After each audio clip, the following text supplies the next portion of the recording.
With every new Google Pixel series, we also get a new Google Tensor chipset. Last year with the Google Pixel 10 series, we got the Tensor G5 chipset, which had some small upgrades over the Tensor G4, and it was the first Google Tensor chipset manufactured by TSMC. Now, it was not a big jump from the Tensor G4, at least in terms of the CPU or the GPU performance. But the Tensor G5 did have up to 60% more powerful TPU, which meant better AI performance. Now, while the Google Pixel 11 series is launching in the third quarter this year, we now have some details of the Tensor G6 chipset that is going to power this series. A leak has revealed the CPU and GPU details, and there are some big upgrades, but there is also something that is not so impressive. Starting with the CPU first, the Google Tensor G6 is getting the new C1 series cores from ARM, which were launched in September last year, and the C1 series is actually the first CPU series that is based on the ARM's version 9.3 architecture. There is at least one C1 Ultra core that is clocked at up to 4.11 GHz, and this same core is there in the MediaTek Dimensity 9500 chipset.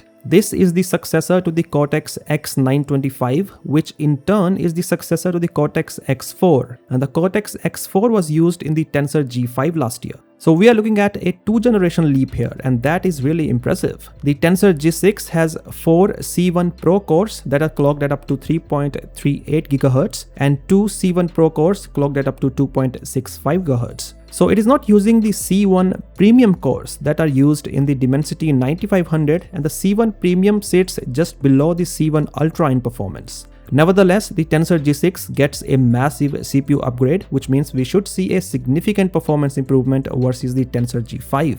Now, while the CPU is getting a big upgrade, the same might not be the case with the GPU. The Tensor G6 is using a C-series GPU from PowerVR as compared to a D-series GPU in the Tensor G5.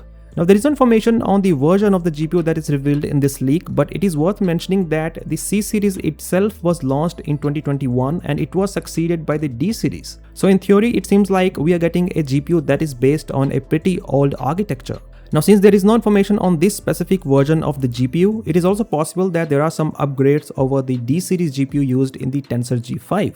Still, it does not look like we will see a massive performance improvement when it comes to GPU department. Finally, this leak also revealed the code names of the Pixel 11 series devices. And well, that is all about this new leak. So what do you think of the Tensor G6, and will it be able to compete with the flagship chipsets by MediaTek or Qualcomm? Do let me know your thoughts in the comment section below, and as always, I'll catch you in the next one.